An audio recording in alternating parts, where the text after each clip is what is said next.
Hello, everyone. Welcome back to another Star Wars podcast. I'm your host, Matt. And I am your co-host, Melissa. And today we're going to be talking about the Book of Boba Fett Season 1, Episode 3. How about first we do a synopsis? We should do a quick description of the episode to get things started. Okay, that sounds like a plan. So our synopsis for Episode 3 is Boba Fett must deal with two very different threats. The director of the episode was Robert Rodriguez, and the writer was once again Jon Favreau. Amazing. Love Robert Rodriguez. Excited to dive into this episode because there's a lot I liked and there's a lot to talk about. But first, how about we talk about some Star Wars news? Is there anything in the news you've seen lately? I feel like we should have like a little news intro, like da da da da da da da da. There should be something like Not NBC Nightly News. I don't know, like the Star Wars equivalent of that. Maybe that's something we should think about. That would actually be a lot of fun. We should think about that.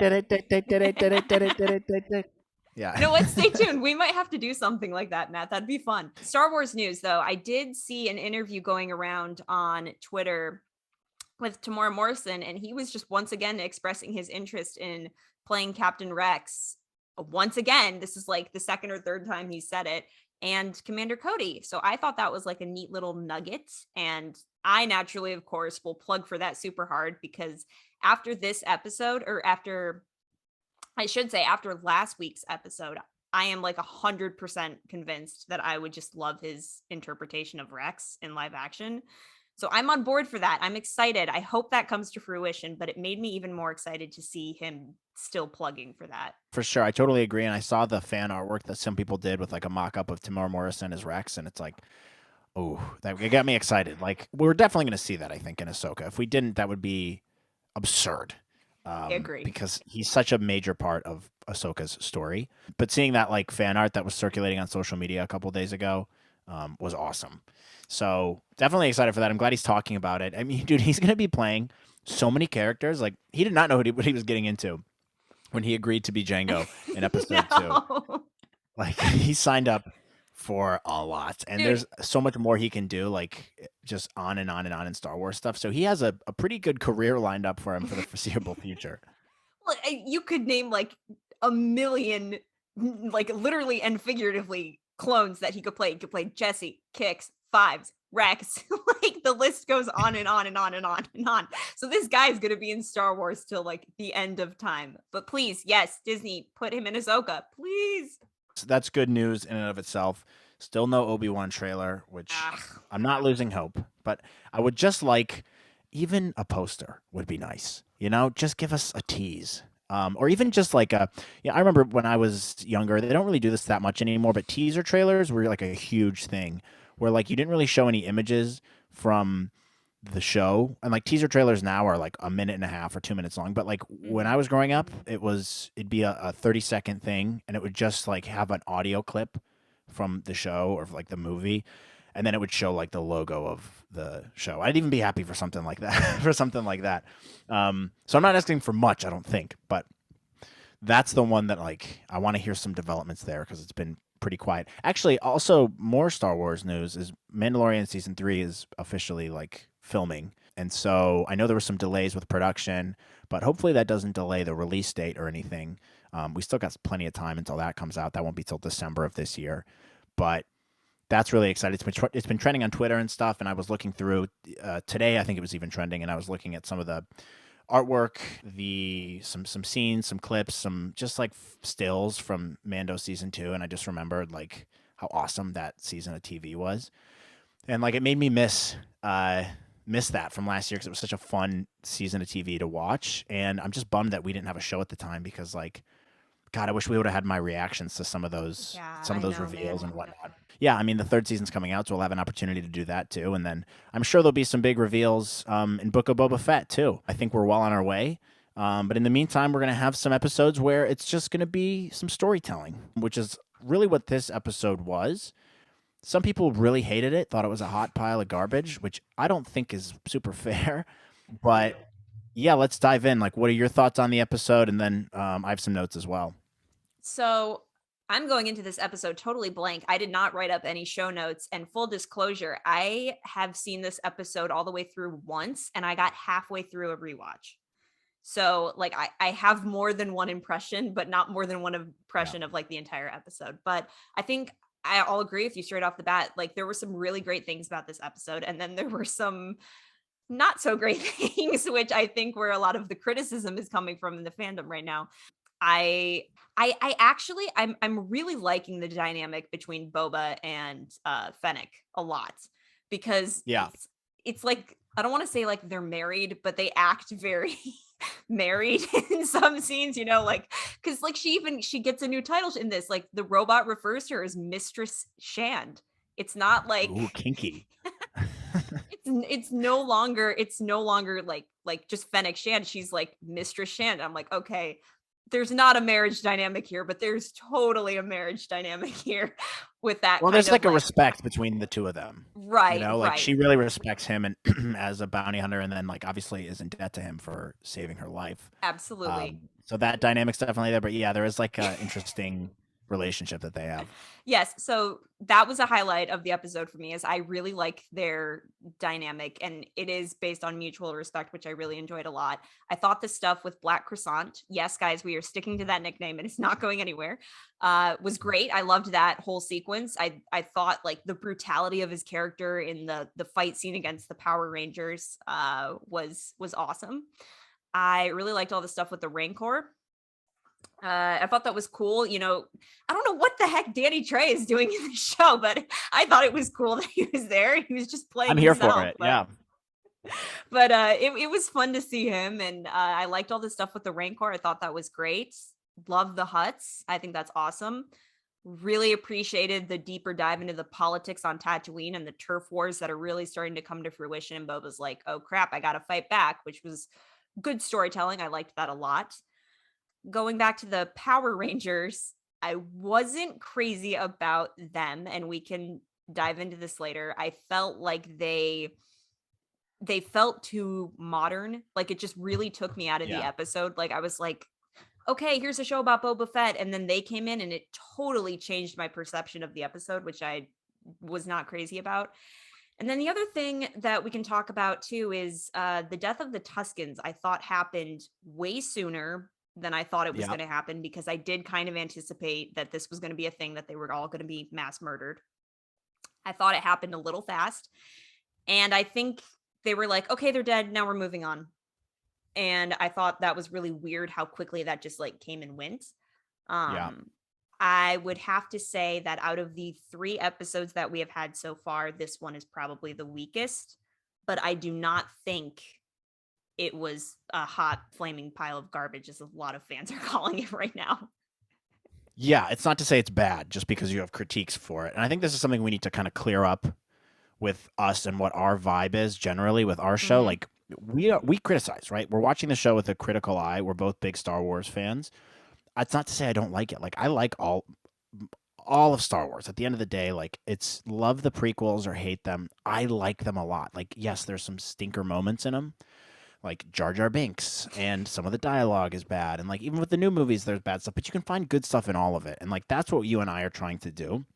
But that doesn't mean you don't watch it without a critical eye and still like critique it. It doesn't mean I don't like the show. It doesn't mean I don't like Star Wars. It doesn't mean I'm going to sit here and be like, oh, I hate this. I hate that. I hate, you know, like we're not trying to be negative here. We're having fun. Okay. So you're allowed to criticize. And I think some Star Wars fans get way too deep into it. And I think some Star Wars fans are too positive about a lot of it. And they love it no matter what. And we're sitting here with just kind of in the middle. Like, hey, I enjoy the content that's coming out of it. You know, I'm not going to sit here and be mad about it because at the end of the day, it's just entertainment. It's a TV show, you know, so I'm not going to lose sleep over any of this. I'm actually, so I think I'm really happy. I'm really happy that you brought this up because I was kind of having the same thought is there is nothing wrong with being critical of media and saying, you know what, like that could have been written better. That could have been executed better. But I think that there is a big difference between that and then like toxic negativity by saying like, X actor should go kill themselves because they performed so horribly in that movie. It's like, no. Like, we do not say that here. That's not what we're doing. We're just looking at, okay, X actor's performance in this movie was not the best, but I appreciated what they tried to do. You know, like, I don't think there's and like you're calling them Power Rangers in this in your critique. I'm like, that's because it's funny to say that. Okay, it's funny. Sorry, like the first criticism I made of Star Wars in a public eye on the show was about the stupid the police in Bad Batch and like the sirens that they had. They sounded too human. Do I really care about that? No, I don't. But like, it's funny, okay, to make observations like this, and we're saying what a lot of people are thinking. So yeah, I agree with you 100%. I think with this episode, I agree with you on pretty much everything. There's a couple other points I wanted to add. I think the Camino flashback was awesome. That made me excited. Yes. Love being able to see young Boba, and also made me think, and you can see this in my reaction video, are we going to see Jango at some point in a flashback? Is that a Yeah. possibility? That would be really cool to see him kind of come back. I'd love to see that character brought back and just see him again, because obviously Tamora Morrison is a man of many characters, even though they're all kind of the same. So I would love to see that. I agree with you. Danny Trejo being in this was awesome as well. Love seeing another Rancor. Boba has a cute little relationship with his new pet, which it sounds like it's just going to get more and more deep, and he's going to, really kind of take on this Rancor to be his sidekick next to Fennec. I love the references in this episode as well. I like the references to like Dathomir, for example. Like that was really Yes. cool. We got a nice little shout out there. References to the Pikes and the crime syndicates, the Huts, and like the development of the crime world. Like the turf war that we could potentially see coming in the underworld. People are like, "Oh, we've seen Tatooine a million times." Yeah, dude, it's a big part of Star Wars. Like, I like Tatooine. I'm fine with it, and it's who cares if we get to have some extra stories built up around this planet and like these really cool characters like the Hutts and like the Pikes and like Boba, to be able to see what's going on that's not like part of the Skywalker story. You know what I mean? I thought the Black Croissant stuff. He's such a cool character. It was a little underwhelming, and I also think maybe he's a terrible bounty hunter because he could have just shot Boba in his back to tank. I don't know why that didn't happen. That was strange to me how he decides to open it up and like throw him around. Also, the security at this place is terrible. Like, you don't have security cameras. You don't have any kind of like security to like not let people in. That was strange to me, but a cool fight scene nonetheless. Like, really good action sequence there. I totally agree with you on the Tuscan deaths. Really sad, and it just kind of came out of nowhere. It wasn't a good. It was just too sudden. Can I add And I something to think, that real quick? yeah. On that topic, I definitely saw their deaths coming for sure. Oh Like yeah. it was very easy to tell that you're like, okay, he's spending too much time with them. He's building a relationship with them. They're goners. Like it was not hard to get that vibe. But I just didn't think it was going to happen the third episode in. I thought that was going to be like an episode 6 kind of thing. And maybe it's because they want to take the story in another direction and focus on something else in Boba's life, which I would completely understand. But it just felt it was like, okay, you're dead, bye. Like, I don't Yeah. know. It just moved on way too quickly. Sorry, I didn't mean to interrupt you on there. I just wanted to play off what you were saying. No, I totally agree. I think I'm on the same page as you. It happened too early on in the episode. Like, it probably should have happened. I mean, if you are gonna do it in this episode, like maybe make it happen like later on, like after he's been gone for a while, because it just felt like it kind of came out of nowhere. So this just wasn't as much of a like a emotional type of feeling when that happens, because I agree, it's like did kind of seem like it was coming, but it was a little too sudden for me. Although I do think maybe the female Tuscan's probably still alive, and maybe the kid, even though he found Yes. the staff from the kid. I think that would be a good possibility. I do think like killing some of those Tuscans, it's a great storytelling device. It's a great way to invest you more into what's happening and give more background to Boba and show how he's a human, and you're humanizing him a bit more, which I like that. But it just, the way it was presented in this episode, I think it could have been done a little bit better. I loved the Easter egg too with Amy Sedaris. I always forget her name in Mando, It but that starts was with cool seeing a her. it starts with a P or something.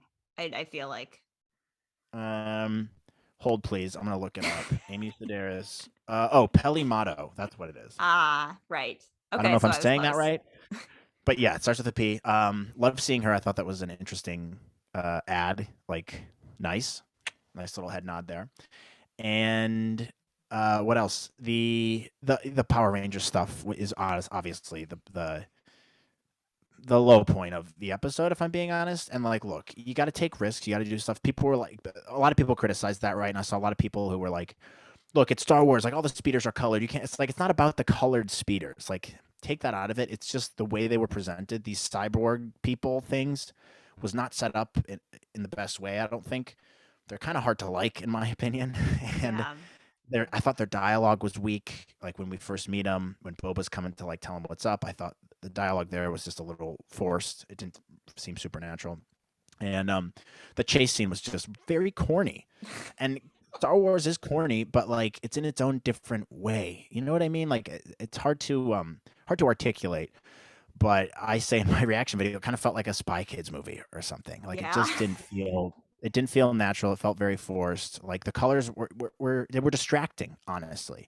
And like I looked at screenshots. Like people kept obviously making memes about it, and you could see the four red, blue, green, yellow speeders, and you're like, it just doesn't work for some reason. Hmm. But look, it's a swing and a miss. It's fine. It's like Jar Jar. Fine. It's one part of this show that like, okay, I don't have to like that. You can like it all you want, and that's totally fine. It's not to say that the episode was bad though. Like it's one small part of it. So that's my basic thought on the whole thing. Overall, for the episode, I liked the world building a lot. Like it felt very Star Wars to me, minus a couple parts, and it's setting up like something big to happen later. And the turf war element of things is awesome. I love being able to see the huts and like the humanizing of Boba. So all things considered, I did enjoy the episode. It's gonna be tough to beat episode 2. Yeah, So I I agree. didn't like it as much as that one, but that being said, I'm still happy with it. Well, I'm gonna pack it up, guys. Looks like we're done here. So yeah, I hope the camera caught the image of my sweatpants to show how unprofessional I look. But that's yeah. Yep. To throw your meme back at you. Yep. yep, yep. I mean, that's pretty much. There's really not a ton to like. There's really not tons to say. I mean, I was a little disappointed that Black Croissant didn't stay. Man, he just let you go. You should hang out with him. You guys are both capable, young-ish bounty hunters.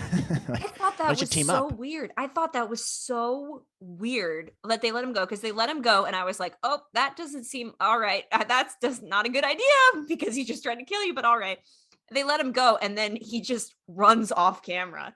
I'm like, "Wait, why? You need people." Yeah, So yeah, that was a really weird, yeah. He just runs weird off into the choice. sand. You know what I Strange. also thought too is and I always think these things during my reaction videos, but I never ever say them. And I need to get better about that because I'm like half trying to watch the episode, half trying to do a commentary. And so like I don't always say my thoughts. But if Boba's trying to form this new army, so to speak, could we possibly see him recruit people from his past? Like Maybe. I could see that being a possibility where he's like, "Oh, I know people," and that there was that whole gang that he worked with in Clone Wars, save for Ventress, who's dead by this point. But like, could he recruit some of them? I don't know. That seems like a possibility to me. But they do mention the Trandoshans very briefly in this episode at one point. What do you think, Bosk? Obviously. So who knows what they're going to set up? Don't think all the Tuscans are dead. I think a couple of them are going to be alive. I think we may be able to see a Django flashback.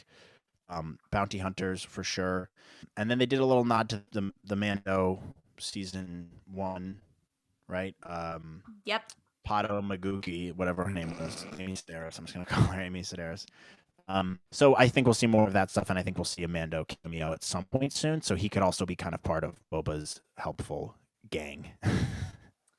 1, 2, 3, 4, 5. Okay, let's just keep going. Sorry, guys. We had some technical difficulties, so we had to briefly stop the episode and figure them out. I actually don't know what we were saying, Matt. Yeah, we were just talking about theories. Right, but we ended in the middle of a sentence, so I can't remember what that was, but I don't think it really matters. Was it about? Oh, it was about the bounty hunters potentially Yes. coming in. Yes. Maybe one of those bounty hunters being Bosk or Cad Bane if he's still alive in this timeline. I think he might be, but I don't know because the timelines get really confusing in this show. So, I mean, I'm crossing fingers for some old faces to show up because I think that would be very likely, but you don't know at this point. I mean, anything can happen. Yeah, anything can happen. 4 episodes left. There are 6 total, I think. There's definitely a lot of possibilities as to what they can do. Again, I think that this show is going to help kind of be some glue between other Star Wars stories like Mando and Bad Batch and whatever else is coming up in the pipe for Star Wars. I think we've covered pretty much everything for this episode. It wasn't like nothing groundbreaking, you know what I mean? I thought there was a lot of cool stuff in this episode, minus the Power Rangers chase scene. I think you said that in I watched your little video on our page after I did my reaction, and I'm like, oh my gosh, we thought the exact same thing. And I think a lot of people thought the same thing too. So I'm glad we're not alone in that. Should we jump to some viewer questions? Yeah, we did actually get quite a few. And I'm kind of surprised because whenever I post these last minute, I'm like, these are going to be a hit or a miss. And so thank you guys for jumping on those questions so fast. So let me pull those up. Let's start with Anna's _art_ atrocities. Anna says, not a thought, but watching Boba and Fennec adopt a punk rock gang brought me joy. It was cool. They were like ravers, right? Like, I don't know. Have we seen them? Like, is there a name for these people? I genuinely have never seen any like evidence of them appearing anywhere else in Star Wars, and I'm pretty sure that Wikipedia has a name for them by now. But this was like the first. I mean, there are many names for them. You could call them Power Rangers. You could call them Hot Topic associates. You could call them ravers. It just depends on what word makes you happiest. But yeah, it was an interesting choice in the story, and I'm not sure how good at defending Boba's honor these group of ragtag Power Ranger teens are going to be. So I thought it was a weird choice by Boba to be like, oh, hey, come be my protector. And then they end up sucking at their job when fighting Black Croissants. Yeah. I thought their dialogue was a little cringy, but it'll be interesting to see if they have more people that they can recruit to help out Boba. And I thought it was interesting how they brought him in. That was a nice, like, it was a nice what's the way to put this? It's like it was a nice idea way to show how Boba like is going to rule, you know, as to like he goes and tries to do the right thing and gets them to pay the guy back for the water, and then he's like, oh, they can't pay, and so instead of being like, you know, a tyrant about it, he's like, oh, come work for me. So I thought that was an interesting play on like how they brought him in. It was a clever way to do it. Yeah. I thought that was cool. I mean, the concept inherently, it is an interesting concept. I just don't think the execution was as good as it could have been. Yeah. You know, with because you know the moisture farmer or whatever. What is that guy's name in the beginning? Is it Lortha Peel? It's something like that. I don't think that's exactly correct, but that's like something like his name. He comes in and he's like, oh, a group of teen rogues stole my water, and he makes them out to be like these grungy, like kind of almost evil, half human, half machine people. And so I was kind of getting excited. I was like, oh my gosh, like they're half machine. Are they going to be like part Darth Vader's? Like that would be so cool. And then we get to them and I'm like, oh, they're just Hot Topic associates. Okay. Like, so I was a little bit underwhelmed with that, but it was still enjoyable. Sure.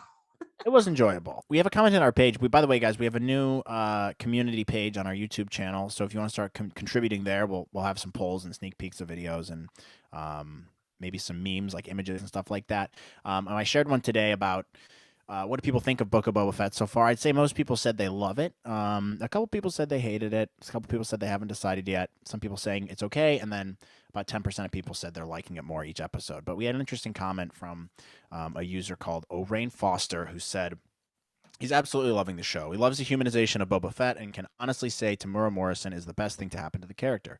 I actually can see why he is and can be so beloved. Also loving the comic book references and insight into certain aspects of the original trilogy that I've always had questions about. And just like Mando, it's a great feeling to watch a live-action Star Wars project again.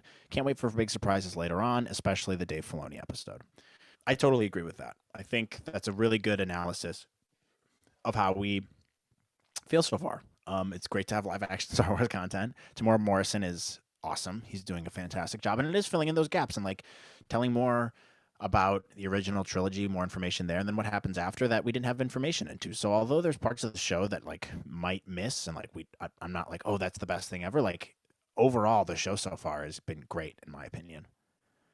Yeah, definitely. I did notice the YouTube discussion page, so thank you for bringing that up.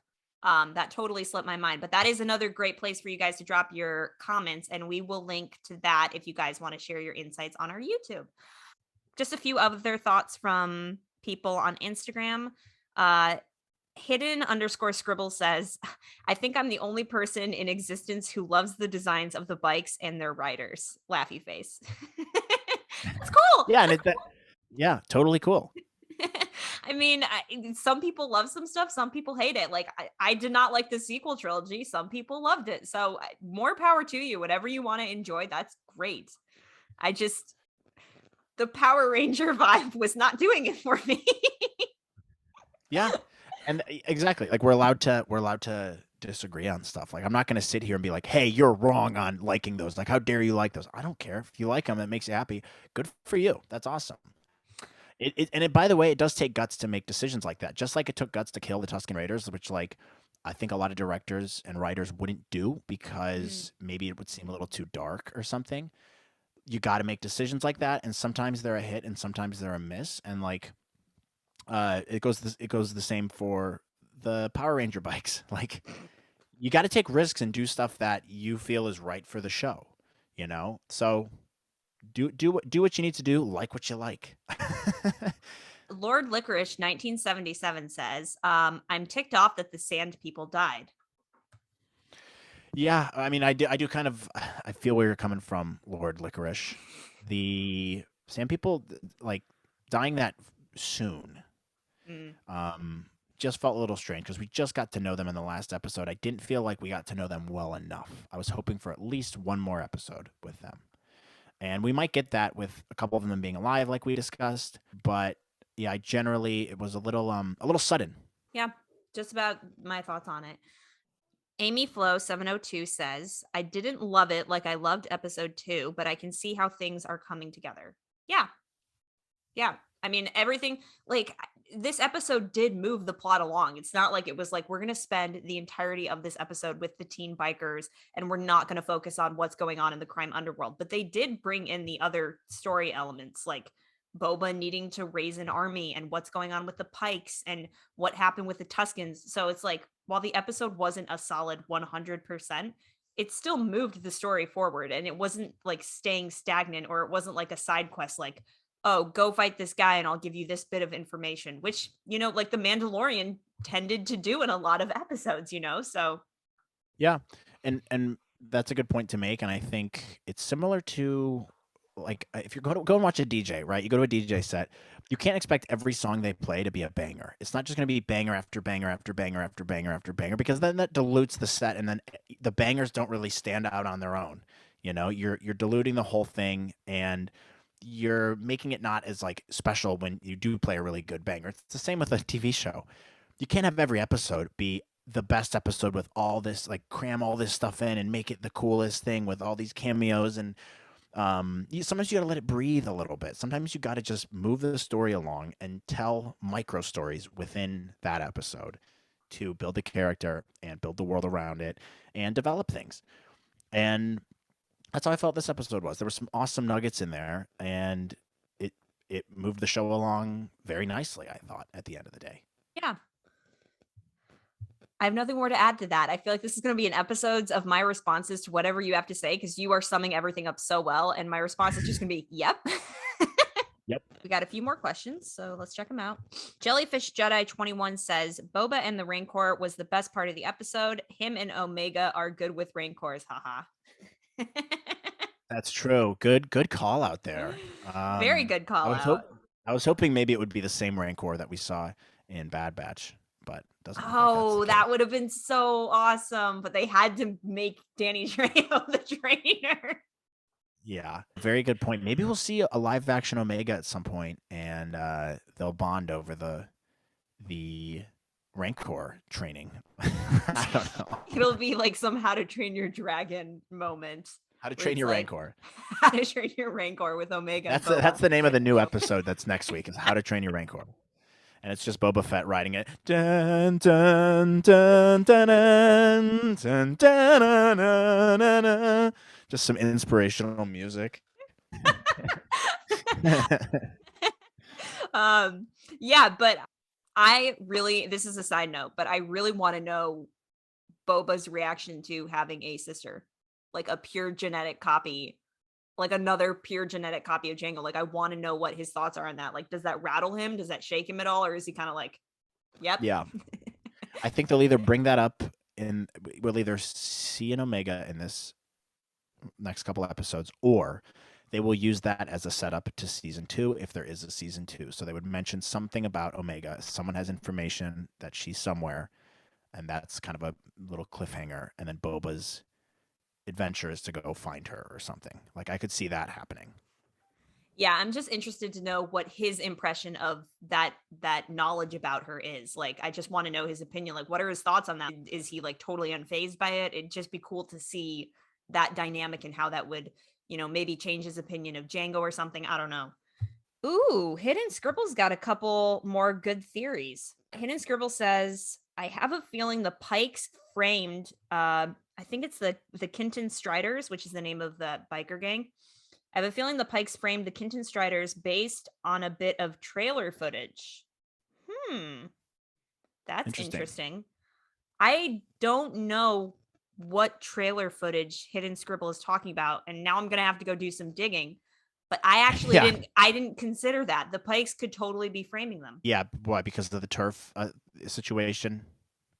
Yeah, so they just killed the Tuscans instead of having to deal with paying them tribute or whatever. Yeah, I mean, that is an interesting theory, because in Boba's little flashback, he remembers their little calling card whenever they raid a place, and he does remember that. So it could have just been like, oh, it really was the Kinton Striders. Is that what? Yeah, Kinton Striders. It really just could have been them, but it's also likely that the Pikes could have framed them, because the Pikes aren't exactly the best people. They're not like nice people. Yeah. Like, they will do what it takes to make sure that their business is thriving, and that means killing anybody who gets in their way. So I agree. Interesting thought, Hidden Scribbles.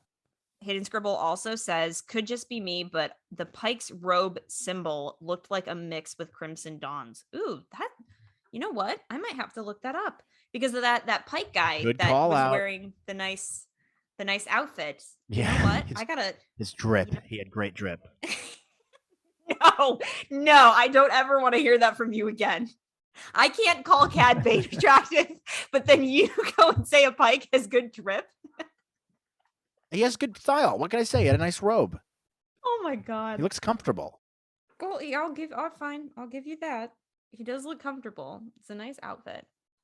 You know what? I don't know. I don't think I'm going to look this up right now, but I could see that being very likely. I mean, as we saw in Clone Wars, once again, Maul was running Crimson Dawn. The Pikes were a part of that. So yeah. Could we get some solo tie-ins as well with Kira? Maybe. Very good thought there. That would be awesome if we got some tie-ins. Although I'm not the hugest solo fan, it would still be cool. Okay. Neither am I. I'm trying to connect the dots as a Star Wars fan. I'm just pulling from all areas of Star Wars to make those connections. But cool. Thank you guys for the questions. If you guys want to continue taking part in this, go to our YouTube. Go to our YouTube, or just DM us on Instagram or Twitter, or tweet at us, or reply on our Instagram whenever we ask the question, or email us at anotherstarwarspodcast@gmail.com. We love hearing your theories, thoughts, and questions. But I think that's it for this week. Don't forget to go follow us on all those said platforms that I just mentioned. We're on TikTok as well, at @star_wars_pod on Twitter and Instagram and all that. Watch the videos on YouTube. Comment on the YouTube videos, or comment your questions if you want, and your theories. You guys leave great comments. I really do enjoy reading those, and I think Melissa does as well. And we can watch us on Spotify now as well. So leave us a 5-star review on Spotify and Apple Podcasts, please, if you enjoy the show. It really does help boost us up in the rankings, and we appreciate it. And lets us know that you guys like what we're discussing here. So yeah, we'll see you guys next week for our reaction videos to episode 4, and a breakdown the week after that. Perfect. Once again, yep. Matt has perfectly summarized everything that needed to be said on this episode. I should have just sat back and listened the entire time. Thank you, thank you. We'll see you guys next time. Bye. See ya.